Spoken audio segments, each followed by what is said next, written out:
Hello guys, good morning all of you and welcome back to our channel again. हम discuss कर रहे थे physical world and measurement यानी भौतिक जगत एवं मापन। और लास्ट क्लास में हमने डिस्कस किया था मेजरमेंट में एरर्स के बारे में कि किसी भी मापन में त्रुटि किस प्रकार से होती है, कितने प्रकार की होती हैं, और जब भौतिक राशियों को जोड़ा जाता है, घटाया जाता है, गुणा किया जाता है या भाग किया जाता है, उस स्थिति में इनकी कौन सी त्रुटियाँ जुड़ती हैं और किस प्रकार से जुड़ती हैं।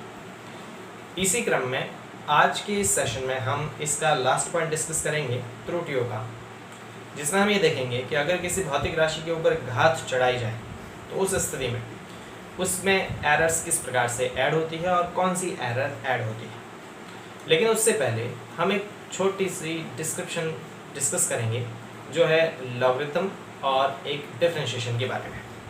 हालांकि लॉगरिथम और डिफरेंशिएशन और इंटीग्रेशन ये जो तीन टॉपिक हैं, इसके बारे में मैं डिटेल में डिस्कस करूंगा इससे अगले वाले चैप्टर में। जब हम अगला वाला चैप्टर पढ़ेंगे तो हम अवकलन, समाकलन और लघुगणक यानी लॉग को बहुत अच्छे से डिटेल में डिस्कस करेंगे कि लॉग क्या होता है, इंटीग्रेशन क्या होता है और डिफरेंशिएशन क्या होता है और उनके क्या फॉर्मूलेज होते हैं।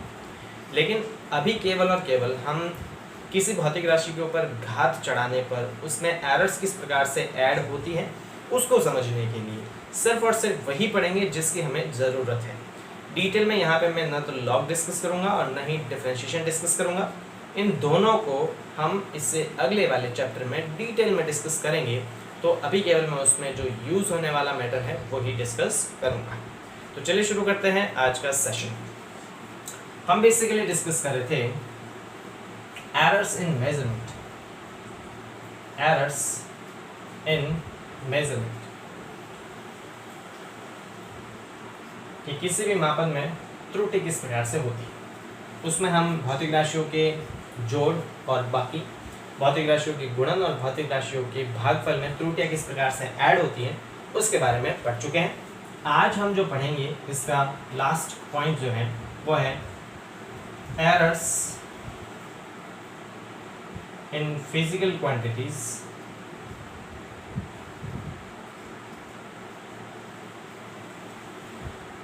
having power on them। भौतिक राशियों के ऊपर जब घात होती है उस स्थिति में उनमें कितनी एरर होती हैं और वो एरर किस प्रकार से ऐड होती हैं उसके बारे में हम बेसिकली डिस्कस करेंगे। अब उससे पहले हम लॉग समझ लेते हैं। बेसिकली लॉग की कुछ प्रॉपर्टीज होती है। ठीक है, लॉग क्या होता है मैं उसको अभी डिस्कस नहीं करूँगा, जैसे मैं बता चुका हूँ। लॉग को मैं अगले चैप्टर में डिटेल में डिस्कस करूँगा। हम केवल लॉग की कुछ प्रॉपर्टी पढ़ लेते हैं। देखिए, लॉग की प्रॉपर्टी ये कहती है कि लॉग ए इंटू बी जो है उसे हम लिख सकते हैं log A plus log B. Log A into B को लिखा जा सकता है log A plus log B. कैसे होता है इसमें डिस्कस नहीं करूँगा, अगले वाले चैप्टर में डिटेल में डिस्कस करूँगा। हम यही सबसे पहले पढ़ेंगे उस चैप्टर में कि लॉग होता ही क्या है, हम लॉग यूज़ ही क्यों करते हैं और लॉग है ही क्या, सब डिटेल में वहाँ पे डिस्कस करूँगा। अभी केवल इसकी प्रॉपर्टी समझ लीजिए कि लॉग ए इंटू बी होता है log A plus log B. Similarly log A upon B जो है, लॉग ए अपॉन बी उसको लिख सकते हैं हम लॉग ए माइनस लॉग बी। ठीक है, लॉग ए इंटू बी तो होता है log A plus log B. Log A upon B जो है उसे हम लिखते हैं लॉग ए माइनस लॉग बी। अगर लिखा है लॉग ए की घात बी, अगर किसी की पावर है तो पावर आगे आ जाती है, वो आ जाएगी बी लॉग ए। ठीक है, अगर लिखा है लॉग ए की घात बी तो ये पावर इसमें आगे आ जाएगी, आ जाएगा बी लॉग ए। ये केवल अपन को लॉग की प्रॉपर्टीज याद रखनी है जो हम इसमें यूज़ करेंगे। हालांकि इसको मैं अगले चैप्टर में डिटेल में डिस्कस करूँगा। क्लियर है? तो लॉग ए इंटू बी को लिख सकते हैं log A plus log B. Log A upon B को लिख सकते हैं लॉग ए माइनस लॉग बी। और लॉग ए की पावर बी को लिख सकते हैं, पावर आगे आ जाएगी बी लॉग ए। क्लियर? हम केवल इतनी प्रॉपर्टी यहाँ पे यूज़ करें, इतनी पूरी भी नहीं करेंगे, ये दोनों ही यूज़ करेंगे। तो इसको मैं रेफर देता हूँ। दूसरा हम बात कर लेते हैं अवकलन की।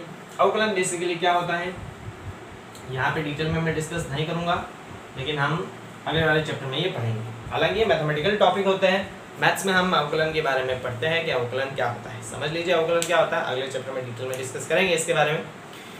कोई भी भौतिक राशि चेंज होती है किसी दूसरी भौतिक राशि के रिस्पेक्ट में चेंज होती है। जैसे समझिए, सूरज जब सुबह उदय होता है तब हमारी परछाई जो है वो काफ़ी लंबी बनती है।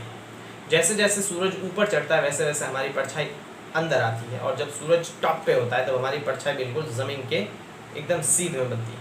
फिर जैसे सूरज धीरे धीरे अस्त होता है वैसे वैसे हमारी परछाई और बढ़ती जाती है, शाम के समय हमारी परछाई और ज़्यादा बढ़ती है।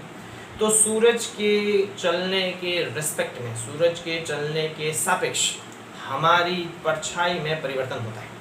किसी एक भौतिक राशि के सापेक्ष दूसरी भौतिक राशि में जितना परिवर्तन होता है उसे हम अवकलन कहते हैं, है ना। अब हर भौतिक राशि का दूसरी भौतिक राशि के सापेक्ष ही परिवर्तन होता है, बिल्कुल होता है। कैसे? जैसे समय के साथ दूरी में परिवर्तन होता है, तो समय के साथ होता है, समय के साथ दूरी में परिवर्तन को हम कहेंगे दूरी का समय के सापेक्ष अवकलन। अवकलन का मतलब है किसी के सापेक्ष परिवर्तन। इसी तरह से अगर वेग में समय के सापेक्ष परिवर्तन हो रहा है तो उसे हम कहेंगे वेग का समय के सापेक्ष अवकलन। अवकलन का मतलब है किसी एक भौतिक राशि का दूसरी भौतिक राशि के सापेक्ष होने वाला परिवर्तन। इस चैप्टर में हम डिटेल में डिस्कस नहीं करेंगे, अगले चैप्टर में डिटेल में डिस्कस करेंगे। इसके कुछ फॉर्मूले होते हैं गाइस, तो हम उसमें से एक ही फॉर्मूला यहाँ पे अभी यूज़ कर रहे हैं, बाकी सारे हम नेक्स्ट चैप्टर में देखेंगे। तो अवकलन में हम यहाँ पे जो फॉर्मूला यूज़ करेंगे वो होता है d upon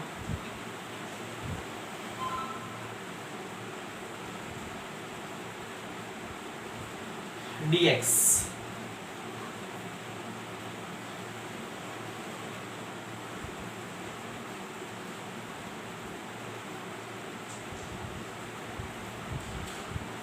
d upon dx log x।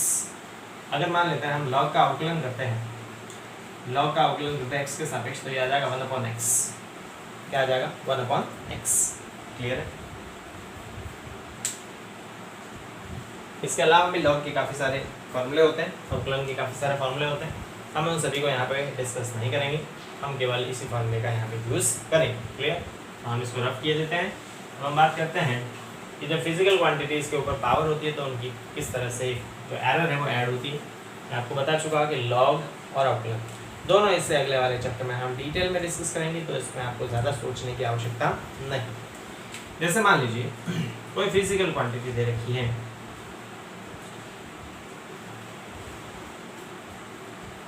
से x is equal to a to the power m upon b to the power n। मान लेते हैं क्योंकि भौतिक राशि है x बराबर a की घात m अपॉन b की घात n। तो यहाँ पर हम इसमें ज्ञात करेंगे त्रुटि। x बराबर, इसको क्या लिखा जा सकता है? इसको लिखा जा सकता है, चलो इसको कोई, हम दोनों साइड log ले लेते हैं। क्या लेते हैं? log। तो log लेने पर यह आ जाएगा log x is equal to, यहाँ पर भी लेंगे अपन log a की घात m और अपॉन b की घात n। log x बराबर, हमने अभी पढ़ा था कि log a अपॉन b को क्या लिख सकते हैं? log a अपॉन b को क्या लिख सकते हैं? उसको लिख सकते हैं log a और माइनस log b, ये लिख सकते हैं। तो इसको क्या लिखेंगे? इसको लिखेंगे log a की जगह है a की घात m और माइनस log b की जगह है b की घात n, ये लिखा था। उसके बाद हमने पढ़ा कि log a की घात अगर b है तो उसको लिख सकते हैं, पावर आगे आती है तो ये आ जाता है log b log a, जो पावर है वो आगे आ जाती है। तो यहाँ इसकी पावर भी क्या आ जाएगी? आगे आ जाएगी। क्या आ जाएगा? log x बराबर m क्या आ जाएगा आगे, तो m log a और माइनस यहाँ पे n आगे आ जाएगा n log b। क्लियर है? ये इसका क्या हो जाएगा? सिंप्लीफाइड रूप हो जाएगा। अब यहाँ पे हम इसका अवकलन कर देते हैं। क्या करते हैं? अवकलन। तो अवकलन करने पर तो हमने अभी पढ़ा था कि log x का अवकलन होता है 1/x। log x का अवकलन कितना होता है? 1/x होता है। ये फॉर्मूले होते हैं गाइस, क्या होते हैं हम अगले चैप्टर में डिस्कस करेंगे। तो यहाँ पर भी log x का अवकलन कितना आएगा? यहाँ पर log x का अवकलन आएगा 1/x। अब यहाँ पे हम किसके सापेक्ष कर रहे हैं अवकलन, ये फिक्स नहीं है ना। तो हम जिसके सापेक्ष अवकलन कर रहे हैं वो फिक्स नहीं होने की वजह से इसका x का वापस अवकलन आएगा, x का अवकलन इस के सापेक्ष, तो हम इसको लिखेंगे dx/x बराबर, ये m कांस्टेंट यहाँ पर log x का होता है 1/x, तो log a का कितना आएगा, ये आ जाएगा 1/a।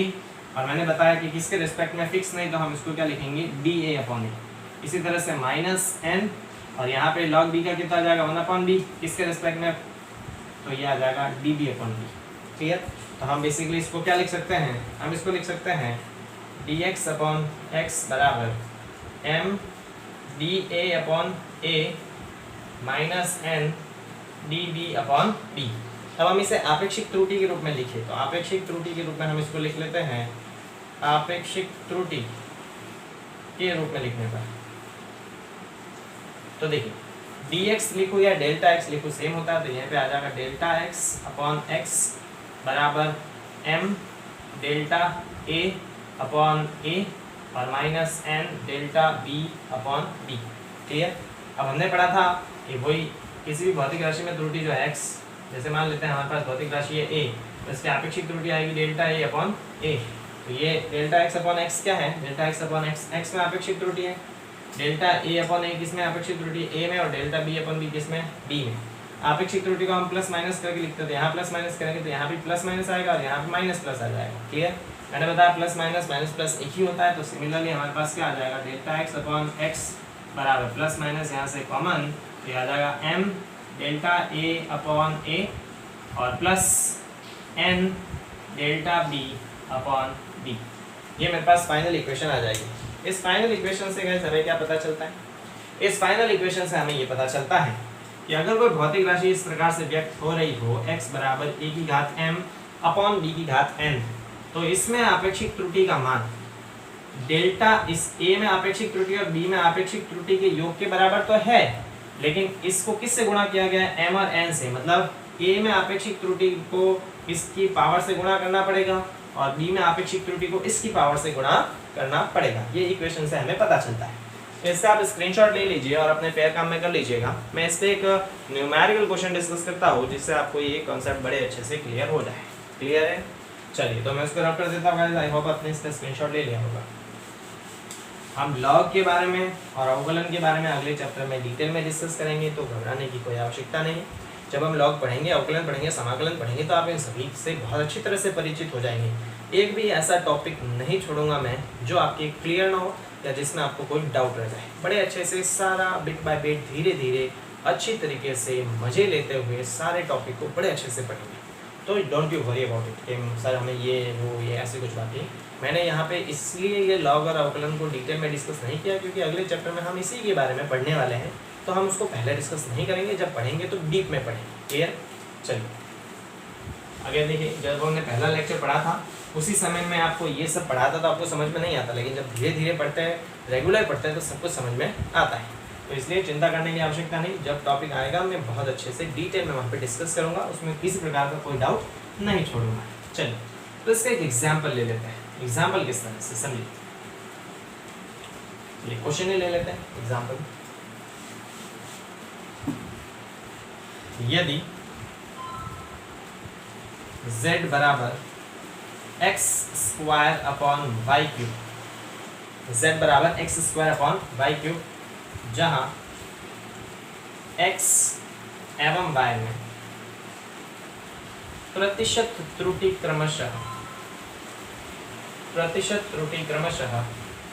2% और 3% है, तो z में कुल प्रतिशत त्रुटि क्या होगी, कुल प्रतिशत त्रुटि क्या होगी।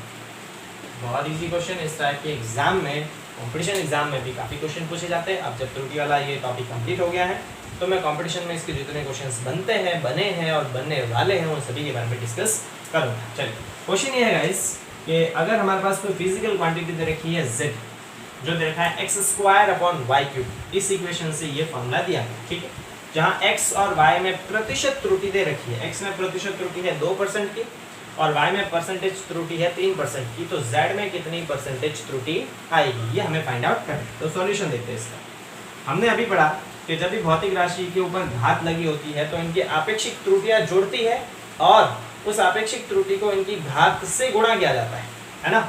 हमने क्या पढ़ा कि जब हमारे पास भौतिक राशि इस प्रकार की थी, जैसे हमने लिखा था x बराबर a की घात m अपॉन b की घात n, तो हमने क्या लिखा था कि डेल्टा x अपॉन x का मान किसके बराबर आता है, वो आएगा डेल्टा a अपॉन a और plus delta b upon b।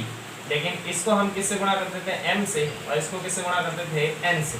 ये हमने पढ़ा।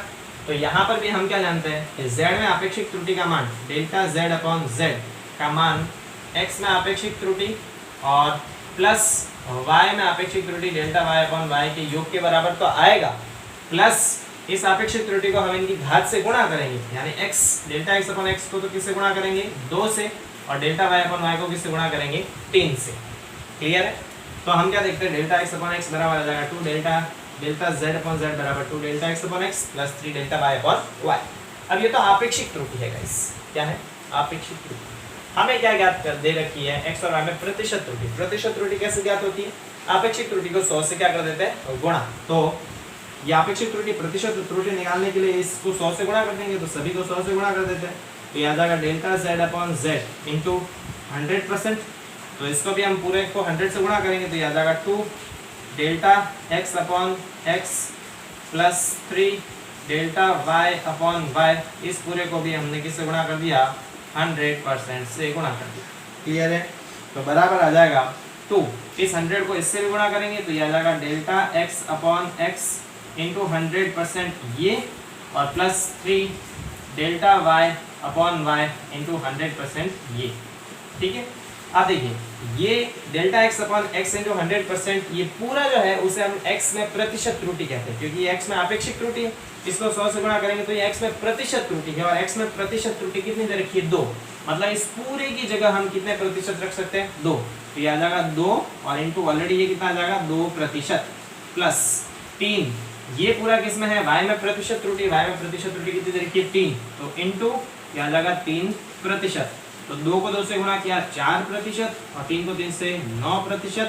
कुल प्रतिशत त्रुटि जो आएगी z में, यानी delta z upon z into 100%, वो किसके बराबर आएगा, ये आ जाएगा 13% के बराबर। यानी z में प्रतिशत त्रुटि का मान 13% के बराबर आएगा।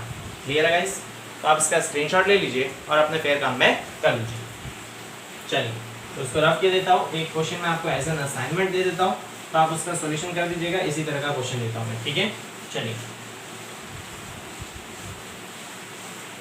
बहुत इजी, इसमें कोई रॉकेट साइंस नहीं। यदि x बराबर P square Q upon R Q, ये रखा है x बराबर P square Q upon R Q, जहां p q व r में प्रतिशत त्रुटि क्रमशः 1%,